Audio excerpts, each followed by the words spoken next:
একিভি টিভির প্রাইম নিউজে আপনারা স্বাগত। আমি সুমিতা আপনাদের সঙ্গে চলে যাচ্ছে বিস্তারিত সংবাদে।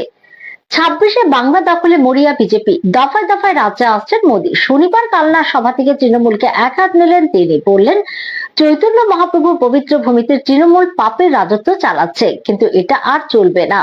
15 বছরের দুর্নীতির হিসেব হবে।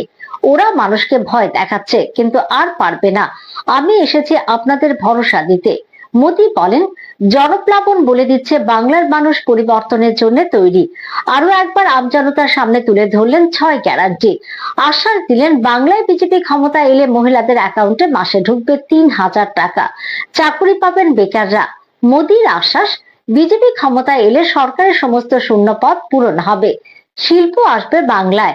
কালনার মঞ্চ থেকে মোদীর মুখে শোনা গেল নতুন স্লোগান, ভয় আউট ভরসা ইন, বিজেপিকে ভোট দিন। Tripura tribal areas autonomous district council নির্বাচনের প্রচার শুক্রবার বিকেল 4টায় শেষ হয়েছে। এর মধ্য দিয়ে আগামী 12 এপ্রিল অনুষ্ঠিতব্য ভোট গ্রহণের সমস্ত প্রস্তুতি সম্পন্ন হয়েছে বলে নির্বাচন দপ্তর সূত্রে জানা গেছে। দেখে নেওয়া যাক এই রিপোর্ট।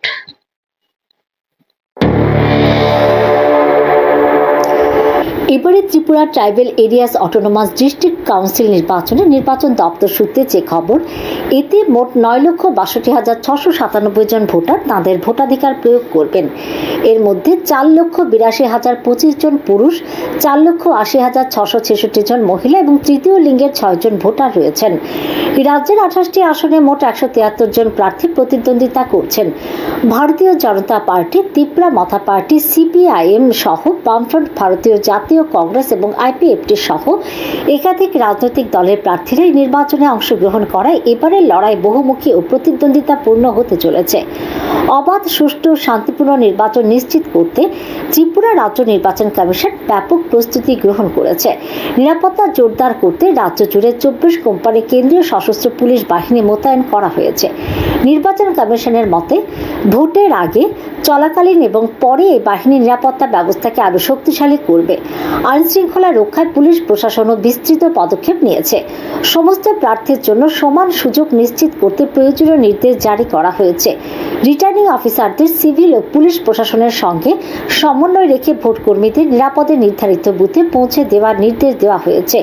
ভোট গ্রহণের জন্য প্রায় 3,500টি ইভিএম প্রস্তুত রাখা হয়েছে, যা মধ্যপ্রদেশ থেকে আনা হয়েছে এবং ইতিমধ্যে পরীক্ষা নিরীক্ষা সম্পন্ন হয়েছে। এগুলি কড়া নিরাপত্তার মধ্যে স্ট্রং রুমে সংরক্ষিত রয়েছে। পোস্টাল ব্যালট ব্যবস্থাও প্রায় সম্পূর্ণ হয়েছে, যেখানে প্রায় 97% ভোট ইতিমধ্যে গ্রহণ করা হয়েছে। বাকি ব্যালট ডাকযোগে প্রেরণ করা হয়েছে। ভোটারদের আস্থা বাড়াতে বিভিন্ন এলাকায় নিয়মিত ফ্ল্যাগ মার্চ ও টহল চালানো হচ্ছে। নির্বাচন উপলক্ষে 10 এপ্রিল বিকেল 4টা থেকে 13 এপ্রিল সকাল 6টা পর্যন্ত প্রাসঙ্গিক আইন অনুযায়ী বিধিনিষেধ জারি করা হয়েছে। একই সঙ্গে 48 ঘন্টা নীরবতা পর্ব কার্যকর রয়েছে, যার মধ্যে কোনো ধরনের প্রচার বা নির্বাচনী কার্যক্রম সম্পূর্ণ নিষিদ্ধ। 11 এপ্রিল থেকে নিরাপত্তার মধ্যে ভোট কর্মীদের বুথে পাঠানোর কাজ শুরু হয়েছে এবং নির্ধারিত সময়ের মধ্যে এই প্রক্রিয়া সম্পন্ন করা হয়েছে বলে প্রশাসনের পক্ষ থেকে জানানো হয়েছে। ভোট কেন্দ্রে ভোটার ও কর্মীদের জন্য প্রয়োজনীয় সমস্ত মৌলিক সুবিধা নিশ্চিত করা হয়েছে। যেসব ভোটারের কাছে এপিক কার্ড নেই, তাদের জন্য আধার, প্যান, পাসপোর্ট সহ অন্যান্য বিকল্প পরিচয়পত্র ব্যবহারের সুযোগ রাখা হয়েছে। পাশাপাশি নির্বাচনের প্রতিটি গুরুত্বপূর্ণ ধাপের ভিডিওগ্রাফি বাধ্যতামূলক করা হয়েছে স্বচ্ছতা বজায় রাখতে। উল্লেখ্য, এই নির্বাচনে ভোট গণনা আগামী 17 এপ্রিল অনুষ্ঠিত হবে। এর জন্য প্রশিক্ষিত কর্মী ও ইসিআইএল ইঞ্জিনিয়ারদের নিয়োগ করা হয়েছে, যাতে দ্রুত ও নির্ভুলভাবে ফলাফল ঘোষণা করা যায়। যদিও নির্বাচনী পরিবেশে রাজ্যের বিভিন্ন জায়গা থেকে নানা অপ্রিয় ঘটনার খবর সামনে এসেছে, যেখানে নিরাপত্তা বাহিনীর জওয়ানরাও বেশ কয়েকজন আহত হয়েছেন বলে বিরূপ চিত্র সামনে এসেছে। এই পরিস্থিতিতে এডিসি নির্বাচন সারা রাজ্যে কেমনভাবে সম্পন্ন হয় সেদিকে এখন নজর আমজনতার। ব্যুরো রিপোর্ট, একিভি টিভি। অনূর্ধ্ব 15 বছর বয়সী কিশোর কিশোরীদের জন্য সোশ্যাল মিডিয়া ব্যবহার নিষিদ্ধ করার সিদ্ধান্ত নিয়েছে গ্রিস। বুধবার প্রধানমন্ত্রী কিরিয়াকোস মিতসোতাকিস জানিয়েছেন 2026 সালে গ্রিসে এই সংক্রান্ত বিধি তৈরি হবে এবং 2027 সালের 1 জানুয়ারি থেকে তা কার্যকর হবে। টিকটক, ইনস্টাগ্রাম বা ফেসবুকের মতো মঞ্চ ব্যবহারের ক্ষেত্রে কড়াকড়ি হবে। প্রধানমন্ত্রী জানিয়েছেন কিশোর কিশোরীদের ডিজিটাল সুরক্ষা দিতে এই পদক্ষেপ। ফ্রান্স, স্পেন এবং পর্তুগালের পরে গ্রিসও একই পথে হাঁটলো। আমেরিকার সঙ্গে ইউরোপীয় ইউনিয়নের ডিজিটাল নিয়ন্ত্রণ নিয়ে নতুন করে সংঘাতের সম্ভাবনা তৈরি হয়েছে এই সিদ্ধান্তের ফলে, এমনটাই ধারণা করা হচ্ছে বিভিন্ন মহলে। নিচে ছোট্ট একটি বিজ্ঞাপন বিরতির সঙ্গে থাকুন।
বিরতির পর সবাইকে স্বাগত। চলে যাচ্ছে পরের খবরে।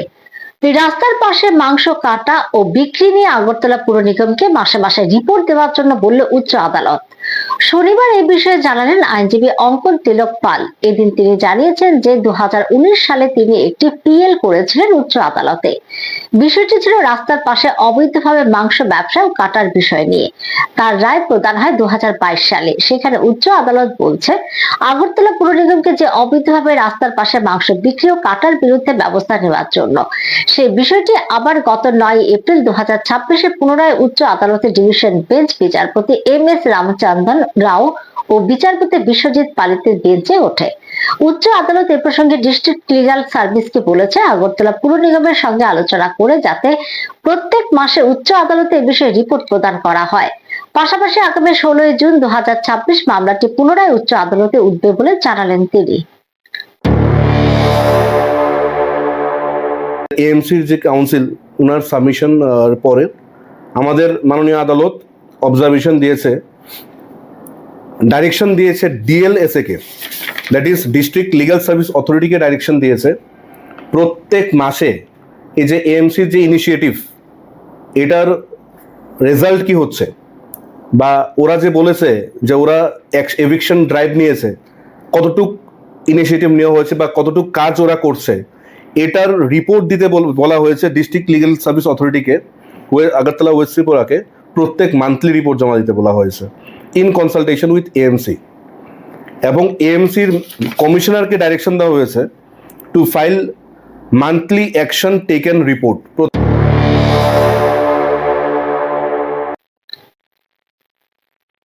আগরতলা চিলড্রেন্স পার্কে আয়োজিত চৈত্র মেলায় এবছরে ব্যবসায়ীদের হাল হাকিকত কেমন তার ল্যান্স বন্দি করা হলো শনিবার। অনেক ছোট মাঝারি ব্যবসায়ীদের মাথায় হাত, আবার কেউ কেউ জানালেন ব্যবসা মোটামুটি ভালোই হচ্ছে। তেমনটা আশানুরূপ না হলে মোটামুটি হচ্ছে, তবে ব্যবসায়ীরা জানাচ্ছেন সরকার ব্যবসায়ীদের জন্য বেশ ভালো ব্যবস্থা করেছে। আবার কেউ কেউ জানাচ্ছেন অন্যান্য বছরের ন্যায় এবছর ব্যবসা তেমন ভাবে নেই বললেই চলে, কারণ তারা প্রতি বছর শকুন্তলা রোডে বসে ব্যবসা করতেন, কিন্তু এই বছর স্থান পরিবর্তনের কারণে ব্যবসা তেমন ভাবে নেই বললেই চলে। কেউ জানালেন এই ব্যবসার জন্য লোন নিয়ে জিনিসপত্র কেনাকাটা করে বসেছেন বিক্রি করার জন্য, কিন্তু বিক্রি তেমন ভাবে নেই।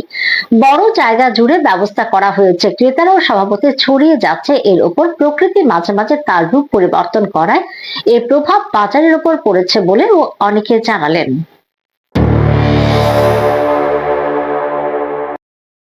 আমাদের ব্যবসা আমরা মানে শকুন্তলা ভালোই করছি, মানে এখানে এতটা ভালো না। কারণটা কিটা? কারণটা গীতা মানে এইটা তো এরিয়াটা অনেক বড় হয়ে গেছে গা, তার কারণে আমার লুকটা তো সইটা যাইতেছে গা সব দিকে। তো ব্যবসা তো আর একখানও নাই, এটা তো সইটা লুকটা হইতেছে, তার জন্য মানে কম হয়েছে।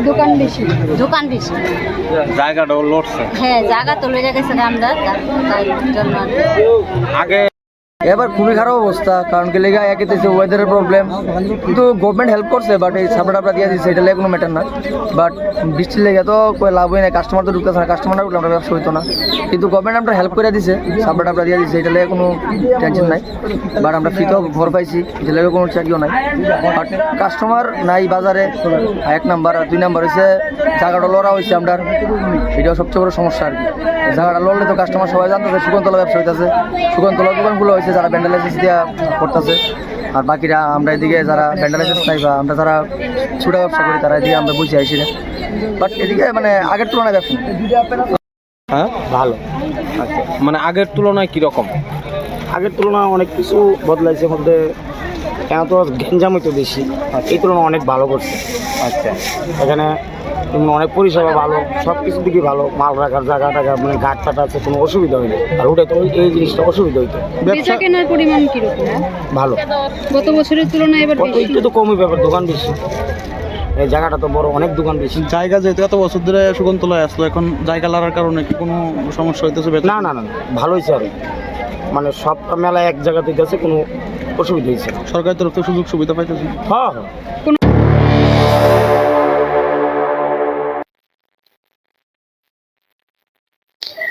লেকচুমনি বাজারের অস্থায়ী কমিটি আগরতলা পুর নিগমের মেয়র দীপক মজুমদারকে ধন্যবাদ জানিয়ে লেকচুমনি বাজার এলাকায় এক র্যালি করা হয় শনিবার। এই দিন সংবাদ মাধ্যমের মুখোমুখি হয়ে অস্থায়ী কমিটির সাধারণ সম্পাদক জানান, বিগত অনেক বছর যাবৎ ধরে লেকচুমনি বাজারকে তোল্লাবাজ নেশাখোরদের আঁকড়ায় পরিণত করে রেখেছিল।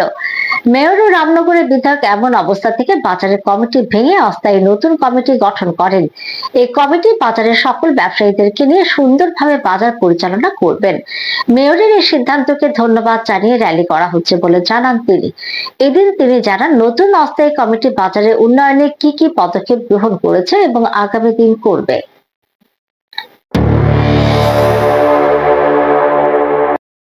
আমাদের লেকচুরি বাজার সমিতির উদ্যোগে এক ধন্যবাদ র্যালি আয়োজন করা হয়েছে। এই ধন্যবাদ র্যালি হলো আমাদের ৭ রামনগর বিধায়ক, আগরতলা মিউনিসিপ্যালিটি কর্পোরেশনের যে মেয়র, ওনার উদ্যোগে আমরা এই বাজার কমিটি আমরা পাইছি। যে বাজার কমিটি ঝুলুমবাজ কমিটি ছিল, ঝুলুমবাজ থেকে মুক্ত হয়েছে আমরা, সেই কারণে আমরা বাজারের ব্যবসায়িকরা সেই ওনার ধন্যবাদ র্যালি, ওনাকে ধন্যবাদ জানাচ্ছি আমরা বাজারের।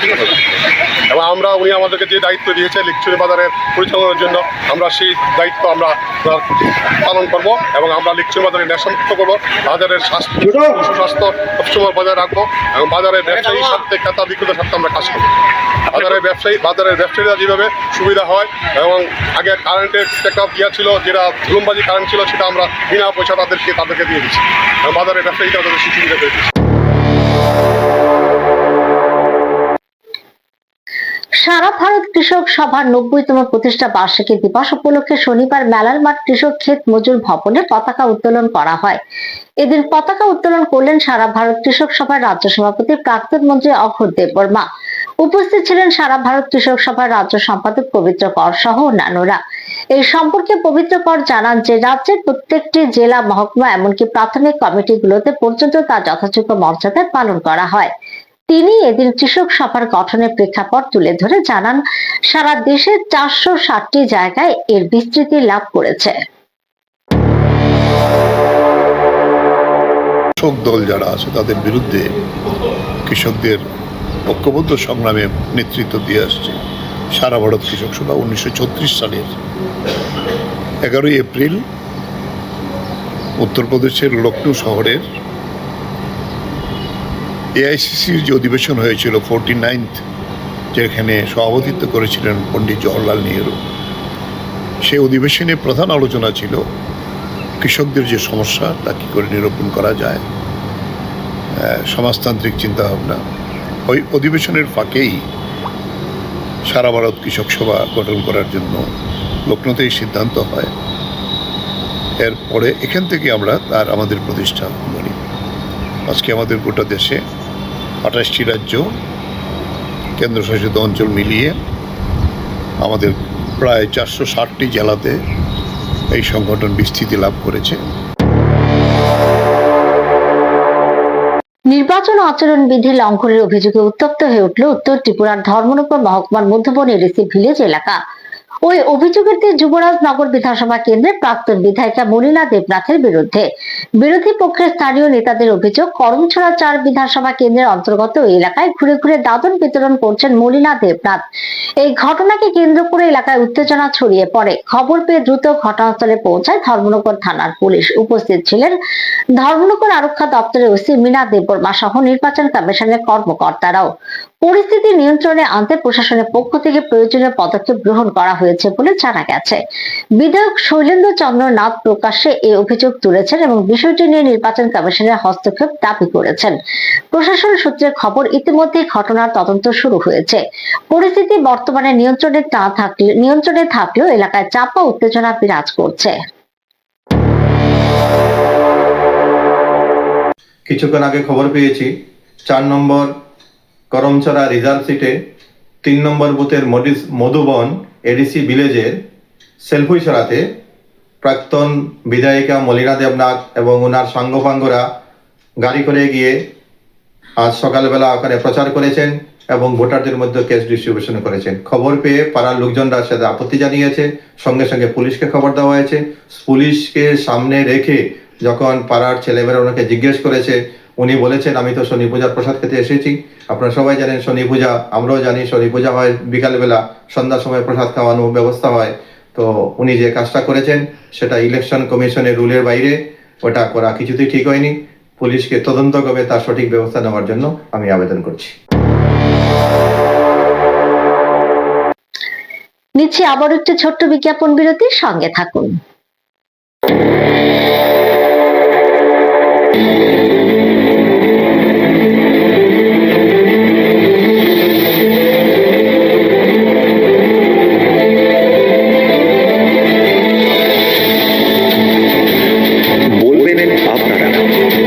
শুনবো এবং শোনাবো আমরা। চোখ রাখো একিবি টিভির পর্দায়।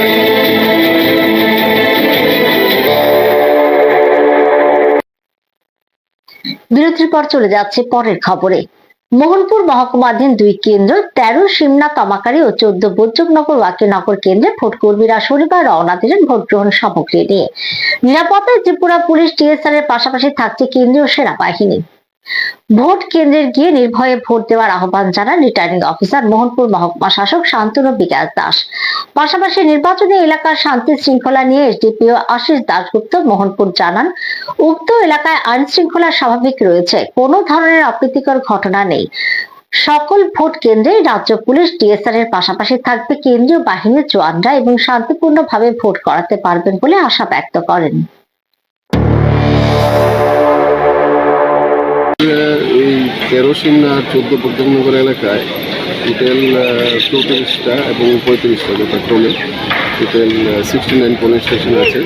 এই প্রত্যেকটা পোলিং স্টেশনে ভোটকর্মীরা আজ সকালবেলায় থেকেই যাত্রা শুরু করেছে তাদের পোল টিম এবং যারা সিকিউরিটি আছে তাদেরকে সঙ্গে নিয়ে, এবং এখন পর্যন্ত সবগুলি পোলিং পার্টি তাদের সিকিউরিটি নিয়ে এবং ইভিএম মেশিন নিয়ে ভোট কেন্দ্রের উদ্দেশ্যে রওনা করেছে। আমাদের কাছে এখান পর্যন্ত 3 ব্যাটালিয়ান প্যারামিলিটারি ফোর্স আছে, এসএসবি আছে, তারপরে বিএসএফ আছে, যারা ডিপ্লয়েড আছে ফর সার্ভেলিয়েন্স। তারা বিভিন্ন পোলিং এলাকা যেখানে নাকি মানুষরা 8 জন যে এলাকা থেকে ভোট দিতে সেখানে তদারকিতে আছেন, এবং পাশাপাশি পোলিং স্টেশনগুলিতে যেখানে হাইলি ক্রিটিক্যালি ইন্টারেস্ট পোলিং স্টেশনে আমাদের 5 জন করে সিকিউরিটি, বাকিগুলিতে 4 জন করে সিকিউরিটি মোতায়েন আছে। যারা ভোট কেন্দ্রে যখন ভোট চলবে তখন তারা ওইখানে মোতায়েন থাকবে। এখন পর্যন্ত সব কিছু শান্তিপূর্ণভাবেই চলছে, আমাদের কাছে কোনো অপ্রীতিকর ঘটনার কোনো খবর নেই। আমরা আশা করছি সমস্ত ভোটাররা নির্ভয়ে বাড়ির থেকে বেরিয়ে তাদের ভোটাধিকার প্রয়োগ।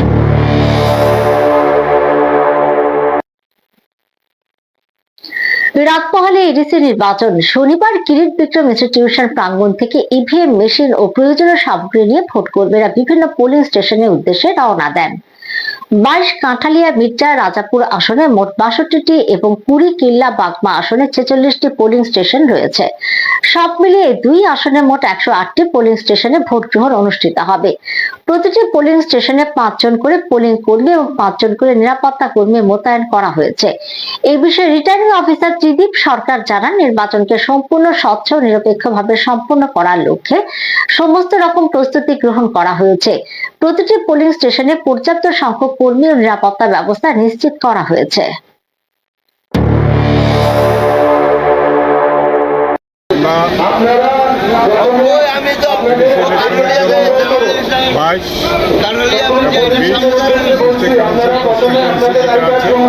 এটার জন্য আমরা আমাদের 22-এ আছে 62টা পোলিং স্টেশন এবং 20 বাগমাকিল্লা কেন্দ্রে আছে 46টা পোলিং স্টেশন।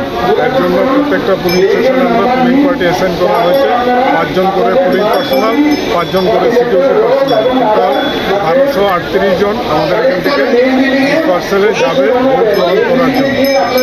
আমাদের অলরেডি পার্সেল স্টার্ট হয়ে গেছে, পোলিং পার্টি তাদের নির্দিষ্ট পোলিং স্টেশনের দিকে রওনা হয়ে গেছে এবং সমস্ত ধরনের লজিস্টিক সাপোর্টের আমরা ব্যবস্থা রেখেছি এখানে।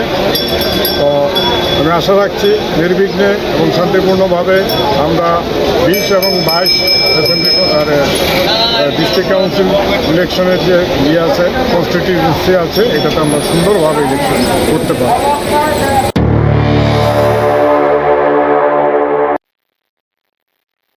উড়িষ্যায় রেল দুর্ঘটনায় মৃত্যু হওয়া কাঞ্চনমালা লক্ষ্মীছড়া এলাকার যুবক রমজান মিয়া নিথর দেহ অবশেষে বাড়িতে ফিরল। শনিবার অ্যাম্বুলেন্সে করে তার মরদেহ বাড়িতে পৌঁছালে শোকের ছায়া নেমে আসে গোটা এলাকায়। কাঞ্চনমালা লক্ষ্মীছড়া এলাকার বাসিন্দা সোনা মিয়ার ছোট ছেলে রমজান মিয়া প্রায় 6 মাস আগে কাজের সন্ধানে চেন্নাই গিয়েছিলেন। সম্প্রতি কাজ শেষ করে বাড়ি ফেরার উদ্দেশ্যে রওনা দেন তিনি। অভিযোগ, 4 দিন আগে উড়িষ্যার ট্রেন থেকে পড়ে গিয়ে মর্মান্তিকভাবে প্রাণ হারান রমজান।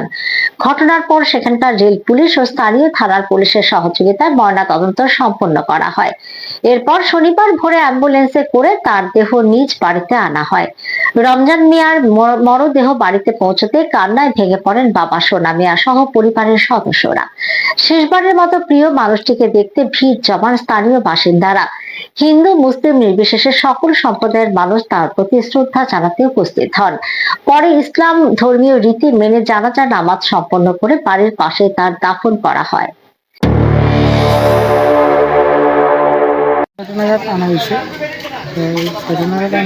সে আমার কাঞ্চনমালা 6 নম্বর ওয়ার্ডের বাসিন্দা। উনি কর্মসূত্রে বেঙ্গালুরু গেছিল কাজ করতে। ওইখান থেকে বাড়ি ফেরার পথে উড়িষ্যার একটা জায়গাতে ট্রেনের থেকে পড়ে যায়, পড়ে গিয়েছে, ট্রেনে কাটা পড়ে। তো যাই হোক, যেভাবেই হোক, এবং ওইখানকার রেলওয়ে কর্মী এবং স্বাস্থ্য দপ্তরের কর্মীরা যেভাবে হোক ওনার পোস্টমর্টম করে গাড়ির মাধ্যমে আমরা এখানে নিয়ে আনা হয়েছে। এখন এখানে মুসলিম সম্প্রদায়ের যে নীতি নিয়ম অনুযায়ী তাকে শেষ শ্রদ্ধা জানাচ্ছি এবং উনি ওনার বাড়ির পাশেই যে কবরস্থানের ব্যবস্থা করা হয়েছে এবং আমার মুসলিম সম্প্রদায়ের যে নিয়ম নীতি অনুযায়ী আমরা শেষকৃত্য সম্পন্ন করব। এখনকার মতো সংবাদ এই পর্যন্ত। পরবর্তী আপডেট দেখার জন্য চোখ রাখুন শুধুমাত্র একেভি টিভির পর্দায়। নমস্কার।